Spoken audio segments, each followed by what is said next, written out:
Evening, everyone. So glad that you're joining us tonight for another Painting from Life over here at East Oak Studio. We have the same crew this evening. We have the lovely Erica Arcudi. Right now, we are still operating with 3 cameras, so no one, you can't really see everyone, but they're here, and we have cameras on their paintings. So, and we have Chelsea with us this evening, and we have Tina as well. And it's Sarah, right? Sarah's our model this wonderful evening. And if you want the reference images, just like always, you can click on our show notes. And in the show notes, you can click on a link that will, all you need to do is submit your email, and you'll have not only those reference images, but all the reference images from the past episodes of Painting from Life, which this is now number 36. So, further ado, we're going to get started. If you are now joining us, just remember we love to interact with you. This is part of us contributing to our community. We'd love for you to ask any questions that y'all want to ask, or ask us questions that we can answer. And then we'll ask you questions that are much harder. So, without further ado, we'll get started.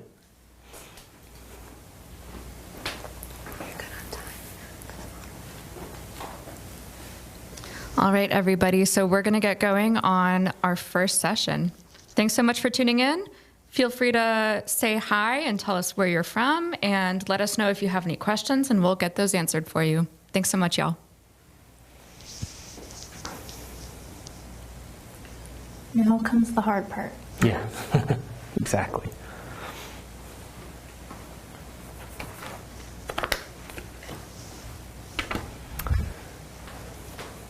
So everybody needs to tell the world what y'all are doing, what you're working on, all the fun things while I still get set up.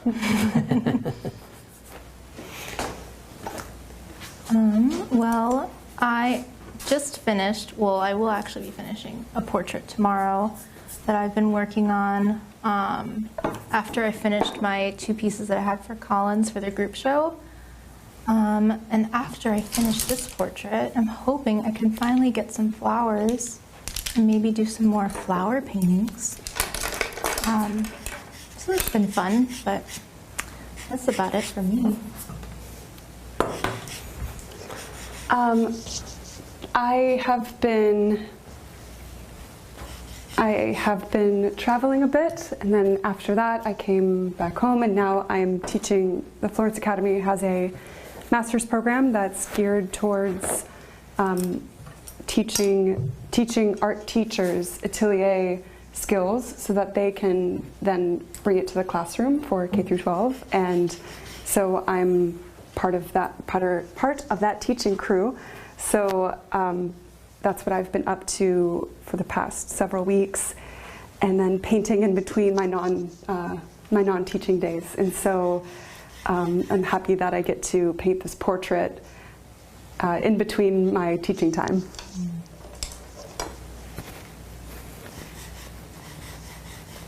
Chelsea, you can lean in. You gotta lean over to Chelsea because she doesn't have a mic right at the moment.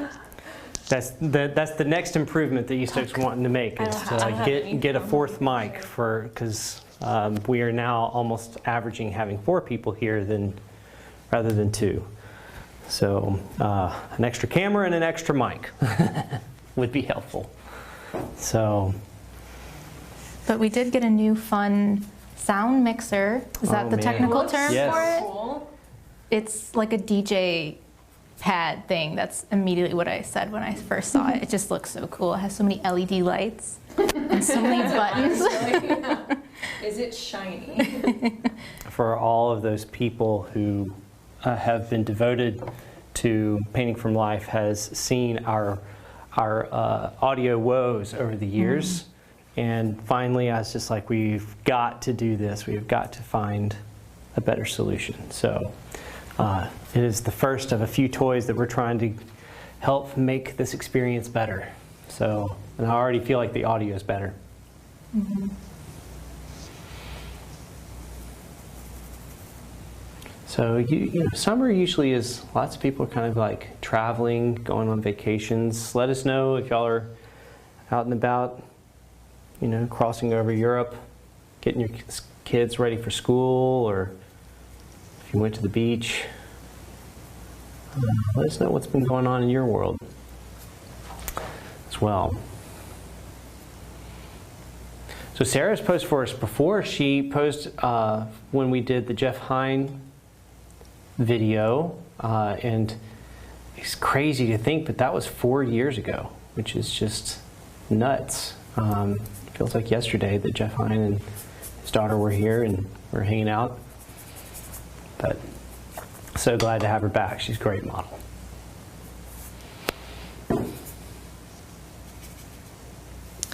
And we've got a couple of folks from all over signing on. We've got Tipu from Toronto, Canada. We've got Ruth from Hobart, Tasmania in Australia. Wow.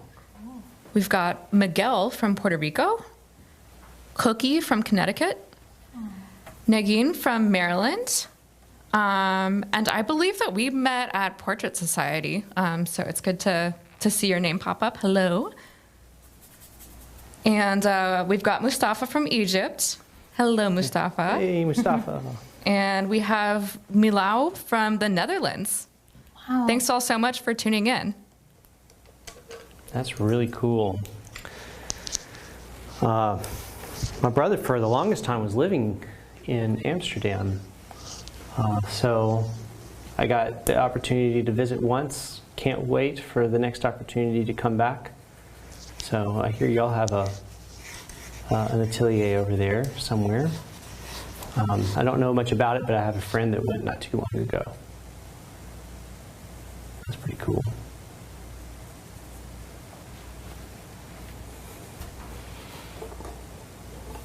Let's see, and we've got a couple of other folks. We've got Mariana from Santa Fe, New Mexico. Joe Ellen from Ohio. And we have our first question from Milau, which is, they say, maybe a bit of a heavy topic, but I would be curious to hear how you guys deal with failure in drawing and painting, and in particular, how to be able to tolerate this feeling of getting over it. Ooh, Great question. great question. I like the heavy questions. I had a teacher say, in terms of like the difficulty of the process and managing everything, like it doesn't get easier, just learn how to deal with it better. And I really appreciated that honesty, because it's not like, I think there's this romanticized idea of like the artist just creates and it's somehow this magical thing that like if you have the magic talent then you produce the magic painting, and it's not realistic at all. Like, you know, we all, I think it's an integral part of the painting process to try things and see how it doesn't work. I think and then learn from it.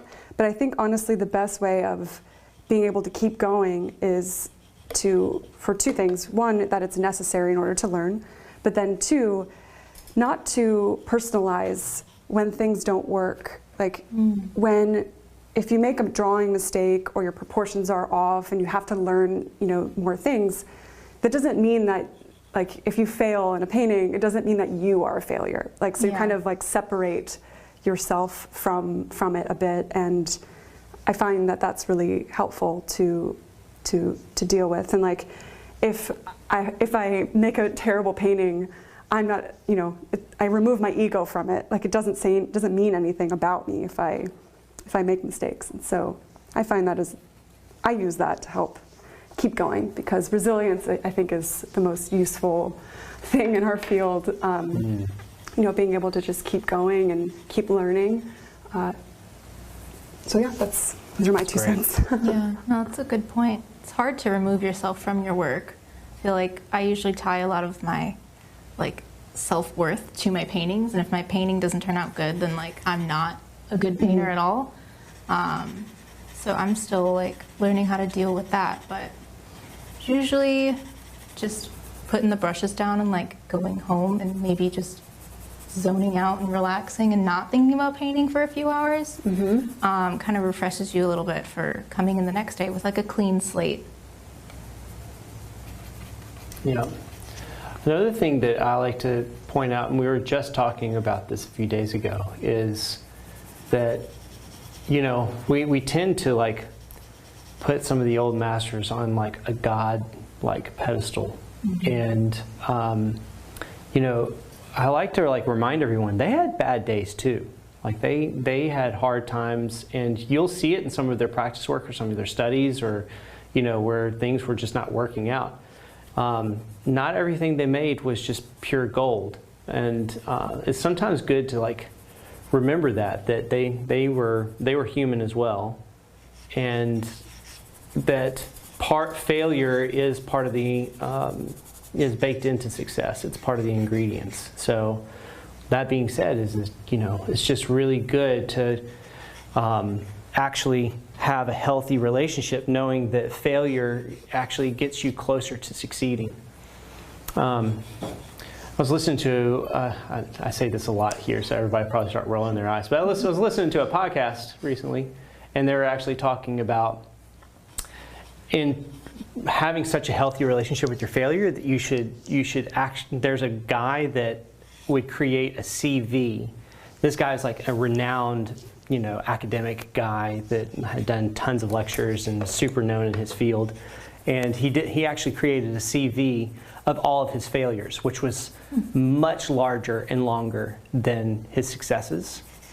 And having that relationship of understanding that that's how you become successful, it gives you a good perspective to have, and to almost revere and revel in the fact that you learn more from your failures than you do your successes. So if y'all want it, it's a Hidden Brain podcast. I will send it to you. Maybe we'll put it in the show notes.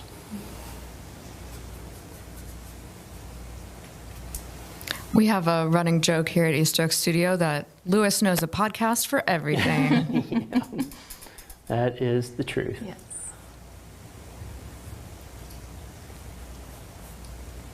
All right, so we've got some more folks logging on. Let's see. We have Sam from North Carolina. Hello, Sam. And we have Christine Long from Durham, North Carolina. Hey. And Alice from Raleigh. And let's see. Mustafa says a happy belated birthday, Lewis. Oh, thank you, Mustafa. Lewis's birthday was this past Saturday, so we are all very, very happy and grateful and wishing him a good birthday week. Let's see. So Cookie asks, what are your thoughts about starting a painting with acrylics and finishing it in oils? It would dry faster and avoid solvents, but I'd like to hear your opinion on the pros and cons of this method.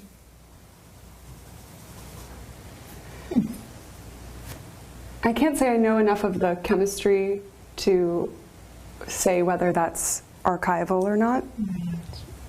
I just don't know enough. But my instinct says, unless you're trying to do something purposefully that's mixed media, I don't know if I would mix these layers in this way. But Lewis, do you know more about this? Well, what I would say is, number one, something to consider is that acrylic is a polymer, so it's like a plastic. And when you put a gesso ground onto a painting, it's basically the same thing, just a thicker relationship. One thing one of the pitfalls of it, not that I say that it's wrong, I mean, you can totally do that. And in fact, I mean, there's people that even experiment using Sharpie underneath theirs. Even Michael Klein had done that several times, where he would like start with Sharpie underneath and then like let it dry really quick, and it was sort of a rapid way of getting value relationships. The only thing I would say that if you are you're compromising one of the beautiful properties of oil paint, which is transparency. And so if you're laying down different colors, especially sort of like darker value ranges or lighter value ranges, you're going to lose some of the like beautiful depth that oil paint has, because light kind of passes all the way through all those layers and then pulls back out, and it creates a richer experience when you look at it. You'll lose a little bit of that. So that's the only, I would say, mild con that I would give it. But as far as like archival nature to it, I don't think I don't think it affects it too much, just as if gesso wouldn't as well, you know. So it'd just be like a foundational ground plastic. I was just thinking like my Alkyd ground, Right. you know, Oh, yeah, right. has it in it, but so I was wondering, I think that you can physically do it, Yes. with adhesion and absorption and all that kind of stuff. But I like your point about the transparency, and that's one thing with the acrylic. And then I was also thinking texturally, painting on top of an acrylic texture, you know. But then maybe you can use it to your advantage. You could make it have a quicker impasto if you Right. wanted to like make a heavier impasto. But acrylic has a different looking impasto than oil. And it you might be can one of those create that things. impasto with like calcium carbonate if you wanted to do that earlier. Right. Like, you know, there are other ways of creating Totally. that too.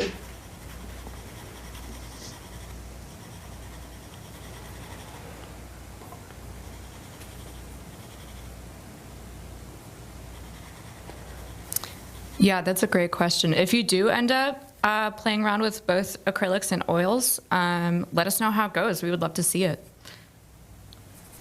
And we've got a couple more folks on. We've got Forrest from South Korea. Thank you so much for tuning in, and good morning to you. Nice. And we have Caroline from Texas, who says they're moving to Raleigh next week. Oh, you got to come by. Awesome. Yeah, we would love to meet you. Yeah, travel safely. And I heard you say Sam. We have two. And Sam McElmore. Yep. Macklemore. Sam has been in the area for a while. Or she was born and raised here, I think, but she has been working on pursuing art as a profession, and not maybe too long will be part of the East Oaks family. So we'd love to see you. You need to come by sometime, Sam.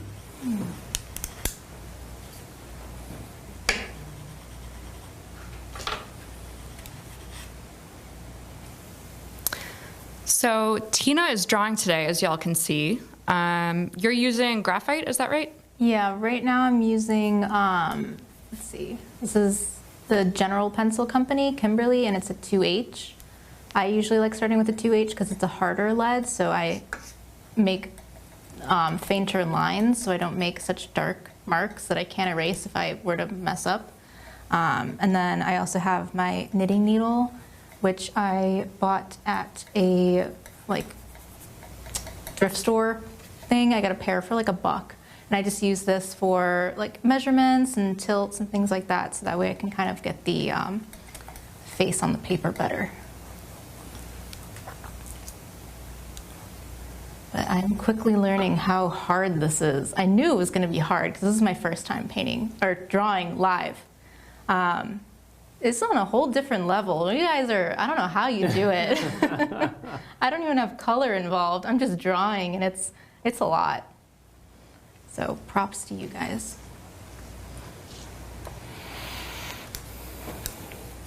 Yeah, always the beginning is the biggest challenge, to kind of like get down exactly where you want things to be. I always tell people that I'm a slow starter. I'm a good anchor, but it takes me a while to like feel like I've got everything where I want it in place, sort of in space. Yeah.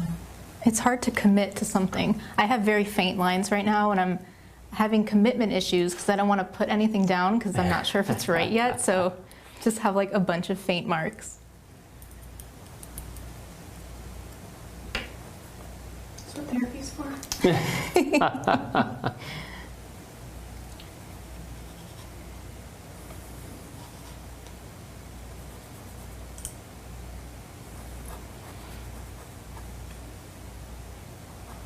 Yep, that's hard to commit. Trying to find like that anchor moment, that anchor point. It's always a challenge. My favorite anchor point is the tear duct. What's everyone's favorite anchor point? I would say that's close to mine. I'm imagining those like quizzes. It's like what your favorite anchor point says about you.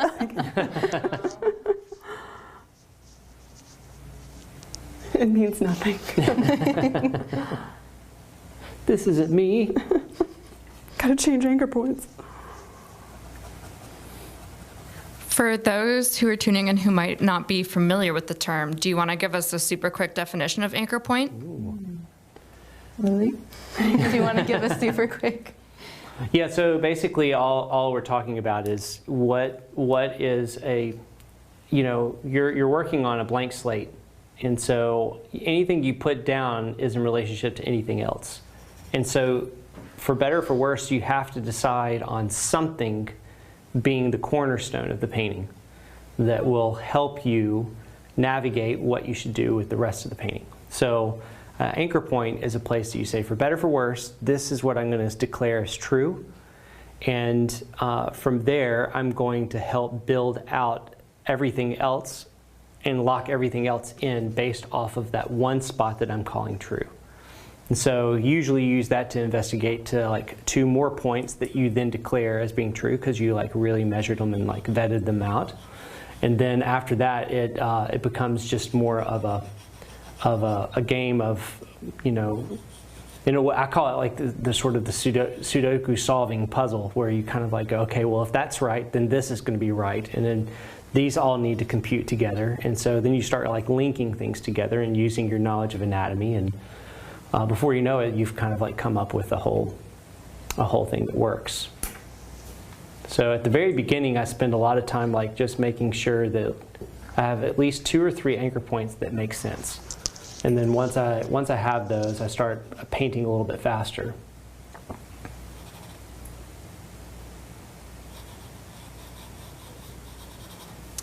And we are actually just about at our first model break.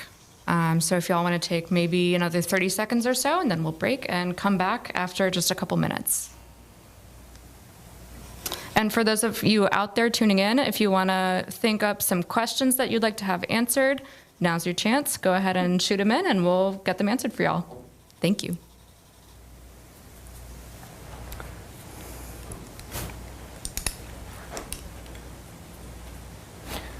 So, are we still live? We still live? So one of the things I would say is a tip that I like to give that people that are working from life, I usually don't fully commit to anything for maybe like a session or 2 because it helps for like the model to like gain the muscle memory of the spot that they're in and making sure that everything kind of like computes and syncs the whole time. It's very helpful to kind of like look at multiple sessions to see what continues to ring true. As the model settles into the pose. Exactly, Yeah. settles into the pose and you sort of settle into your painting. And you kind of see what seems to be working. Another reason why it's good to start soft and flexible. I had the hardest time as a student even knowing what that meant. Like, I understood logically what my teachers were saying, but I was like, how do I do that? What is a flexible line? Like, I like the idea of it, but I don't know what you mean. That's good. That was, soft lines. That's great. The answer is soft lines. Yeah, when in doubt, make your edges soft. Yeah. Make everything fuzzy. Muted, low contrast.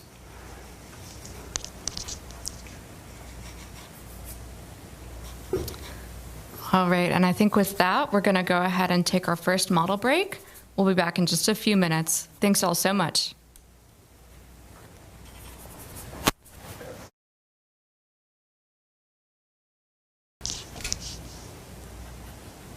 Thank you, you're back.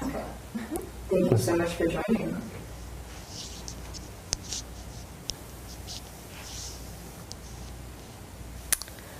Let's see. We have Millie saying hi from Phoenix, Arizona, the hottest state at 115 degrees. Oh my God. Oh man, Millie, good luck.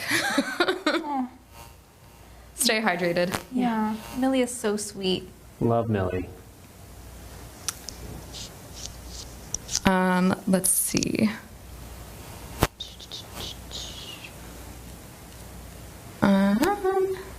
Sam McElmore says, would love to visit soon.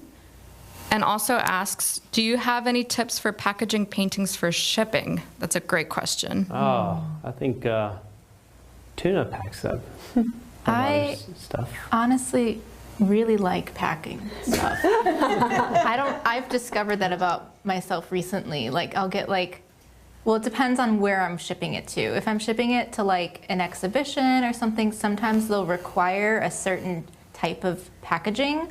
Like if you exhibit at like the Selma Gundy Club or even like Oil Painters of America, they require that you use an Airfloat box usually, which is a brand, and it has, it's like a flat box foam core in the middle, and also some of them have plastic liners in the box, so that way it's like puncture proof. If something were to puncture the box, it would hit the plastic instead of hitting your painting. So those are pretty simple. They're also very expensive. If you are an OPA member, you do get like 20% off or something, which is nice. But another thing that I like to use, a trick that I do, is I'll just order a hardboard panel for like $3 at either Jerry's or Blick. And it'll come in like the same size of a box you need for a painting. So if I need like a 16 by 20 inch box that'll fit like a 16 by 20 inch painting, then I'll order a 16 by 20 inch panel, and then I'll know it'll come in a box that's the right size. So I'll just use the panel and then I'll use the box to ship out my work. So that's something that I like to do, to find a box. And then I wrap the painting first in like moving paper, or what's the one that you use, Louis? Glassine? Mm-hmm. Yeah, or Yep. something like that, just to like protect it from the bubble wrap, just in case. Glassine's really great for that. Yeah, in case the bubble wrap might leave, on the off chance that it leaves like a mark on your painting, which it usually doesn't, but just to be safe. And then just shove that in there, tape the box. I like to jostle it around to make sure there's no extra room. If you hear things moving, then that means you need more bubble wrap, because then that's just more chance that your painting will get jostled around and possibly damaged. So those are all of my tips, That was I would incredible. Yeah, that was and so thorough. That's great. say. Because I am a thorough person, you guys know that. And I had to figure it out all like on my own, usually. So I hope that helps, Sam. And also, it's worth noting, glassine and wax paper are not the same Not thing. the same thing.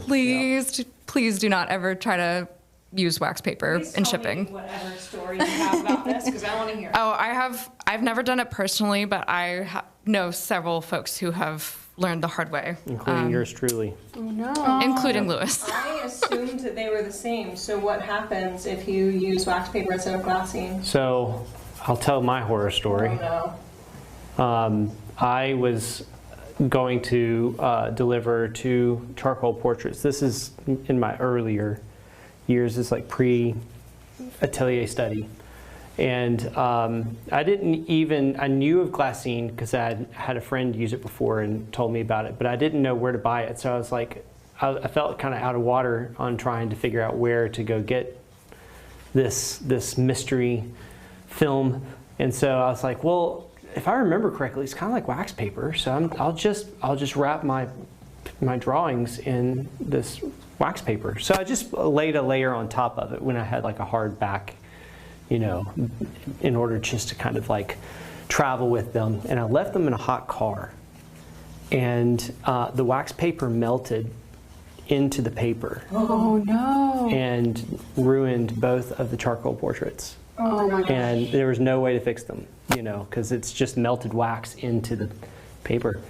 Awful. So brutal, and I had to redo the portraits. Did the client see? Or did Yes, I had to show them, and they were like, "Oh man!" I thought, "Don't worry, I'll redo them," and so I ended up redoing them for them. But How long yeah, it's did something you I'd cry in never. the car? Yeah, exactly. Something I'll never do it again. Luckily, it was just drawings, and I could fix it pretty quickly, you know. Thank So you for or saying make a that, new because one. I definitely would have just assumed that it was fancy, expensive wax Right. paper. Yep. As someone who literally has used glassine. Glassine, if you look it up online, it is, you know, more pricey than maybe you would probably expect. However, I believe Canson sells it in rolls.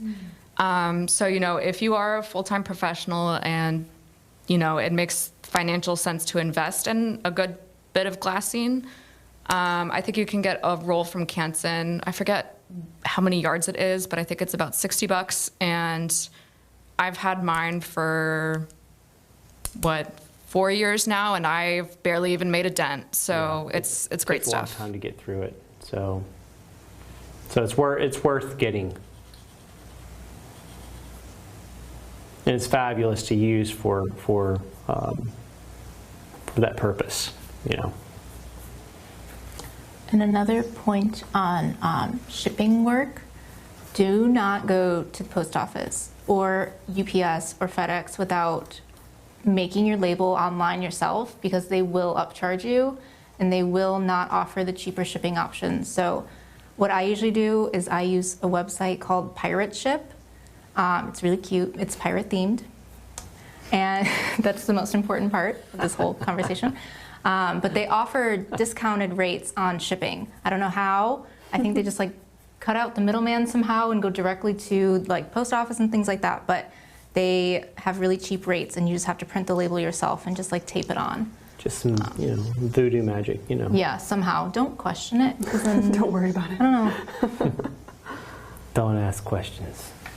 And one other quick note on shipping, always, always, always ensure your artwork. Please. Have you had any experience with that, Evie? Yeah. Sadly, yeah. Although, however, it actually wasn't with a painting, it was with a sculpture, and shipping sculptures is arguably a much worse nightmare than shipping a painting. But that's a story for another time. Moving on. If anybody out there has any more shipping questions, feel free to ask. We're well-versed in this area. Let's see. Milau says, Lewis, we do indeed have an atelier near Amsterdam. It's Dara and Harlem, to be precise. I think you were talking about Patrick Burns teaching there recently. You guys should come maybe teach that's here it. too. I should. That would be fun. East Oaks Amsterdam trip. Yeah. Yes. Let's make it happen. That would be great. It'd be fabulous. I love it over there. It's so beautiful.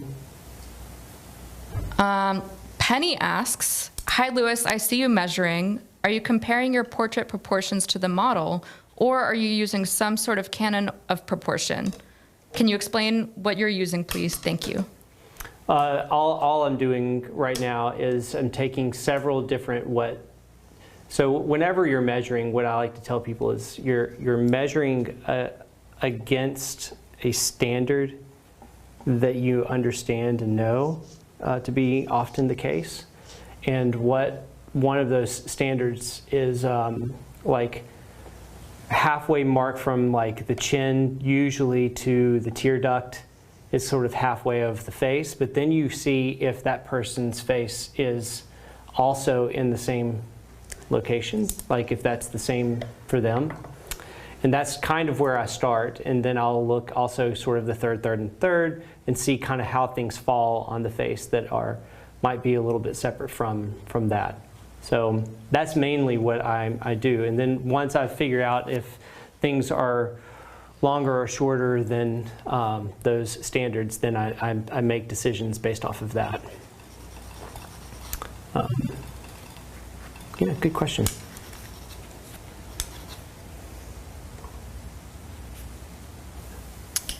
And we've got another question from Chris Nightingale, who asks, do you have a favorite type of brush and why for each stage of the portrait? Ooh, question. Love a good filbert. Yeah. They're just you can do so much with them, and you can create, I feel like the shapes that they make are similar to the planes that you're painting, Mm-hmm. And so I feel like pointed rounds are maybe too linear, and flats can be too sharp or too rigid, and so filberts are that nice happy medium. Yeah. So I have a lot of them. I'm the same way. I'm using a filbert right now too. I have several in my hand. I have one or two flats as well, but the flats that I have typically are like pretty thin and kind of, in these stages I need something with just a touch more integrity to be able to push and pull things around a little bit. So, and that's kind of what I'm interested in right now, is doing just that. Just pushing, pull paint around until I feel like I have a drawing that has enough, close enough likeness that I can move forward and shift gears. That's just kind of the way I like to paint.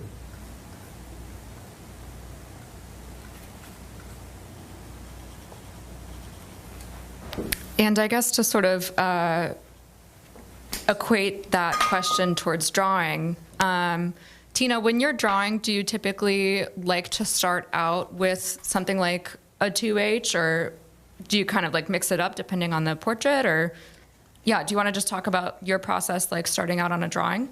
Yeah, so I normally, well, recently all I've been using is a 2H because I feel like it can kind of get really nice light marks, and also it can go pretty dark if I want to. So lately I've mainly just been using the 2H. Also the 4H is also really nice, and I use that for a majority of my skull drawing that I did back in like January, February, just because it was able to really get into the grain of the paper. But I find that the 2H is kind of like a nice happy medium between all other pencils. So that's usually what I stick with.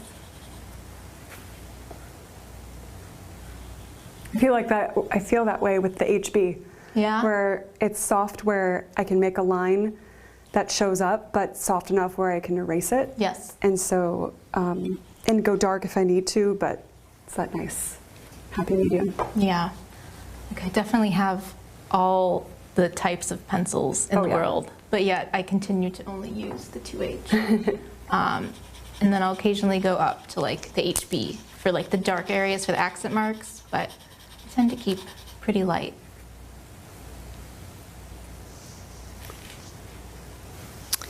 So we have a second question from Chris, who asked, what is your thought process on pre-planned objectives for these shorter sessions? Essential. I know like 25 minute idea of where, or every 20 minutes I have a goal of where I need to be. And it helps me stay focused. And that's so good to have. Something I'm not thinking about, but that's exactly what I should be thinking about. Same. I mean, I'm behind, but at least I know where I need to be. That's great. Good clarification. Not saying I'm doing it. Yeah, just but I need to know.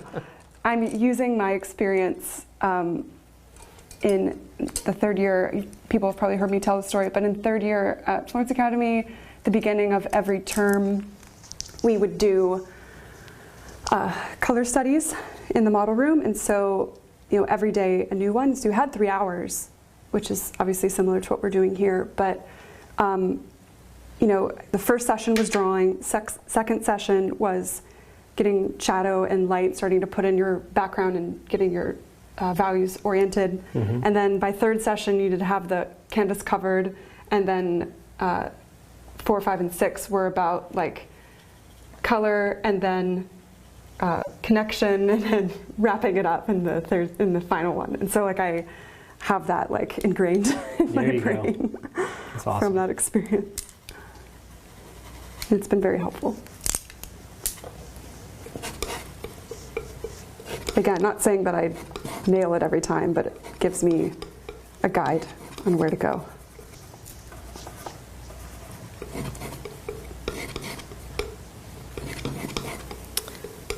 So our next question is, how long have you been actively pursuing your fine art career, and what was the tipping point from amateur to pro? That's a good question. That's a great question. Chelsea, how about you start with that one? I feel like you've got an interesting career story. Yeah, I need a Oh, that's right. You need a mic. mic. But if someone else wants to dive in, I can jump in later. Well, I guess I will start, and then I will let somebody else go, and then I'll pass the mic on to you. So basically,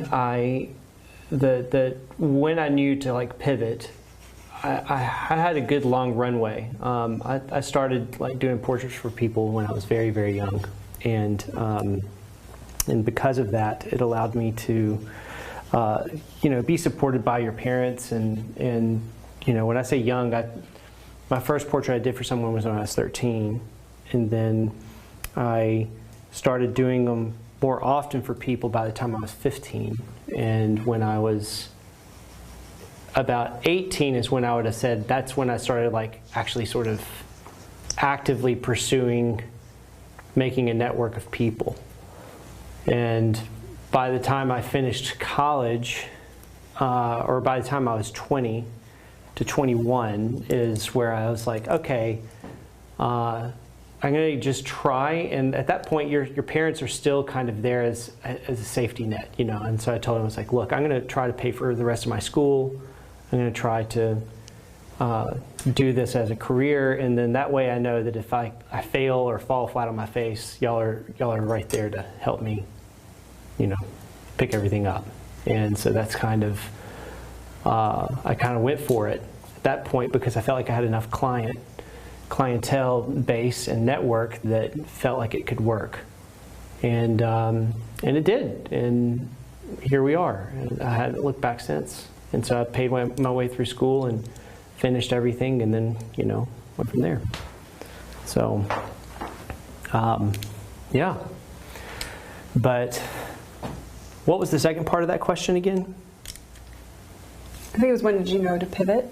Yeah, that was the moment I knew to pivot was when I started like looking at my finances, and I was like, okay, I think I can make this work. I think that was like the big aha moment. Can I support myself? And I felt like I was 80% there, and the rest of the percentage would be just me really kind of pushing hard and leaning into it. So, but I would tell people, if you're 50% there, if you feel like you could support yourself fully, or at doing it as a side gig at 50%, then you could do it as a full-time gig at 100%, So, but knowing the reality of what life costs, I think is important too. And I am going to press the proverbial pause button because we are at our next model break. So we're going to sign off for just a few minutes, and then we can continue to answer the question. And for anybody that has any more questions, feel free to send those in, and we'll get to them shortly. Thanks y'all so much for tuning in.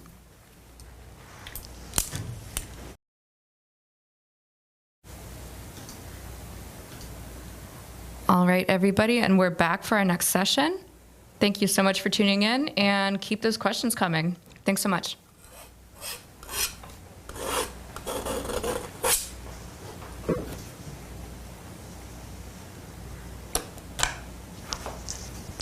You just like 2 millimeters turn your head to the left, just a little bit.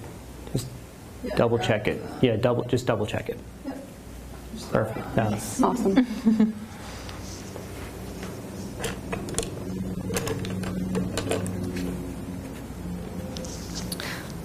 Erica, would you care to answer the career question from before? Do you want me to repeat it?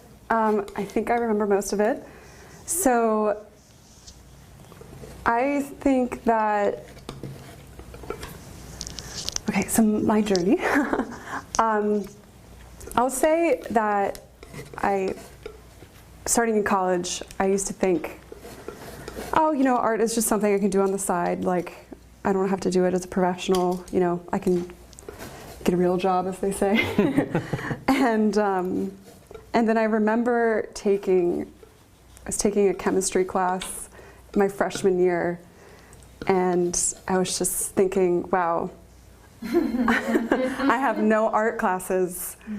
I need to shift. I went home and I power drew a portrait of one of my friends, and And I thought about that. I'm like, maybe I should take some classes in this. And then after I graduated, part of my experience was I wasn't, I wanted to learn more about the craft and traditional drawing and oil painting. I wanted to be able to make something, I wanted to be able to draw what I saw and make it look like what I saw. And I wasn't able to get that education where I was at, and so Tell me about it. no hate, just like it just wasn't there. And so, long story short, I found this school called Florence Academy, and it was exactly everything that I was like, this exists, this is real. Can I do what I've been this? looking for. And it was a moment where, even though I didn't have much painting experience, I did have some drawing experience, but I didn't have much painting experience. And I just made a decision that I'm going to do it. I'm going to learn it. I'm going to trust my learning ability and just go for it. And because I had made that decision, I never looked back. And I'm so happy I did that. Yeah, it's great. So that's my journey in a nutshell.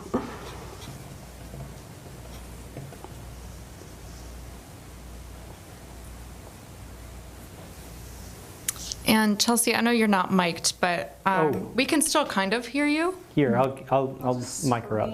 We can play musical microphones. Musical microphones today. Great.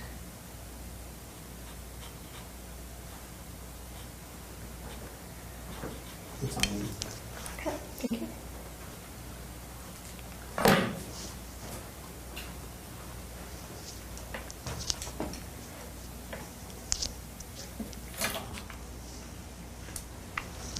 All right, can you hear me okay, Evie? Yeah. Cool, awesome. Yeah, I had a very similar experience to actually both Louie and Erica. There's definite parallels there. Went to the same school as Erica and had the same like, oh, they are not going to teach me what I want to know here. And that's not like, oh, what terrible school did you go to? That's really like any university. Yeah. Even something like pretty famous art schools that are universities that you all can think of have this problem. And so, yeah, I wound up going the atelier route just in between semesters at my university. And also just still was under the impression that this was going to be something on the side until I had been in the workforce for all of 5 seconds and was like, oh no. And then spent 7 years figuring out how to get out of it. And so like Louie, I started with this on the side, and I knew the turning point was when I had the runway. I had booked essentially 6 months worth of commissions, and I knew what I was going to earn. I knew the client. I knew the schedule on which I would get paid. I had other clients as well, so I knew that like, so long as I just kept up with this amount of work, this would pay the bills just as well as my day job had been. And it was giving me time to find more clients and more income streams. And I think this is one of the biggest things that I wish I could tell painters, because I do talk to so many people who are wanting to go from amateur to professional full-time. If you haven't started selling paintings yet, this isn't the conversation to be having. You can't run the numbers and know that you're going to be good without having some kind of proof of concept. Either that or you really need someone to fall back on, but whether that's your parents, whether that's your partner, I don't know that I would really want to put that stress on myself. Oh, I was about to say, yeah, definitely not on a partner. Yeah. Most people I know who do this full time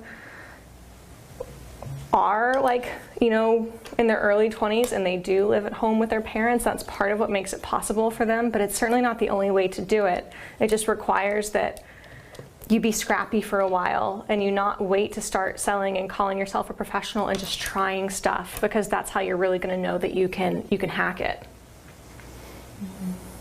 I love that advice of kind of going for it. You know, I feel like a lot of people ask whether, or kind of wait to make the paintings they want to paint, or wait to make the paintings or want to try to sell something, you don't think they're good enough yet. It's kind of like, just go for it and see where you're at, and then kind of adapt as you learn. 100%. Yeah. And also, like, the market is changing, the economy is changing, trends are coming in and out. So even though you might have like a really great runway and things are going really well, things are selling, painting and being an artist is not a very stable job most of the time, unless you're doing like teaching. And is not linear. yeah, exactly. Yeah. Louis said success is not linear because he's not on mic, so in case they didn't hear that. But that's so true. Like, things are changing all the time, and sometimes you'll have really good months where you're like, oh yeah, this was a great decision. Like, I'm so glad I did this. And then there are some months when you're like, haven't sold anything, have I done? and like your clients like maybe haven't emailed you back, and you're like, this was a bad decision, So there's definitely a pendulum sway, and there's lows and there's highs, but honestly, it's really worth it. It's going through that. I think every job, every career direction has the things that you like and things that you don't like, and so everything has its problems. And Yeah. You gotta weigh your goals. Like, Louis and I were having this conversation the other day. We're like, yeah, there's a lot of hardships, but I would much rather be doing this and going through these struggles than working my old job and not being my own boss. Yeah.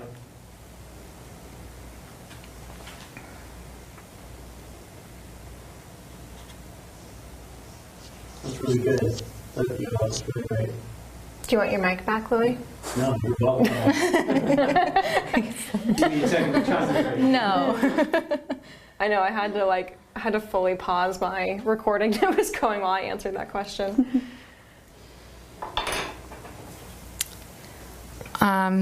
So the next question, one of the things I missed most about the studio I studied in was just hearing about what the other artists are working on. Would you all share a bit about your current projects? Is there a fly? It's totally fly. Oh. I could like hear it I could hear it in my ear. Oh. No. It's like fuzzy. Sorry. Sorry. Current projects, that's what the question was, Yes. right? Okay. I'm working on a portrait, which is technically a self-portrait because I'm using myself as a model, but it's like a side profile view that I'm really excited about. It's going to be I don't want to say a diptych because they're not like, it's not a full diptych, but they have like a piece that's, compatible with it that'll go along with it. So I'm hopefully going to be taking reference pictures of that soon so I can start that one. But I'm really excited about it. Yeah, that'd be cool. I hope it turns out cool. I've been teaching a lot recently, so I haven't been in the studio as much, but I'll do some flower paintings here and there, when I can spare the time.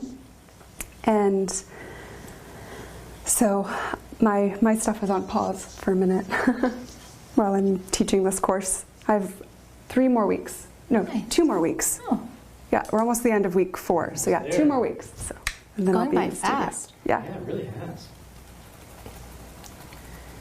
I am perpetually in Erica's scenario where I am typically teaching, and the question is, do I have an idea and bandwidth for some projects in that time? And to kind of actually get back into the swing of things, I'm wanting to do a series of work that it isn't for like a show or anything like that. It's I'm just going to wind up putting it on YouTube, but it's really going to be for me to explore a couple of things that I've been like playing with and jumping in between, and really just trying to connect what I'm doing with what excites me about painting. So I'm just now beginning to dive into that. So there's not a whole lot to share at this point, but you know, feel free to follow me on YouTube if you want to see how that you know, unfurls. I think it's a great idea. Thanks. It's always a question, I think, that when you paint for now, like after, for example, for me, you go to school and your path seems clear, then kind of ask yourself when you leave, like, what am I doing with this? What am I painting now that I have, you know, some tools? What do I do with it? And, you know, that might be clear for a while, but then, you know, I think it's something that's important to ask yourself kind of frequently, you know, why am I doing this? Not in a, like, existential crisis way, but in a, like, what am I interested in? What do I care about? What do I find beautiful? You know, what do I gravitate towards? What do I want to surround myself with? You know, asking all of these questions to yourself. No worries. Asking these questions, I think it's good to engage with that side. And then getting back in touch sometimes with things that maybe were on the back burner, but you want to reconnect with. Yeah, exactly. Thanks for articulating that so beautifully. That's what I'm doing, what Erica said. I got you.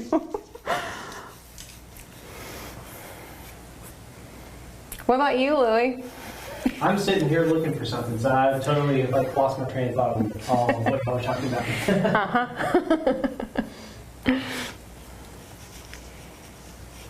What was the middle part of that whole thing?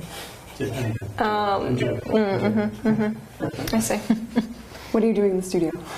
Oh, what am I doing? in What are the you working studio? on? What am I working on? I'm working on some commission portraits for some clients all over the place. Some in Tennessee, some in Alabama, some in New York City, and trying to meet those deadlines because I do like a big trip usually where I kind of go across the country and do photo shoots for the next set of portraits. Oh, I'm not mic'd up. We can still hear you a bit, but like. Yeah. You want a microphone? Next set of the portraits. I'm basically doing a lot of commission portraits. Done.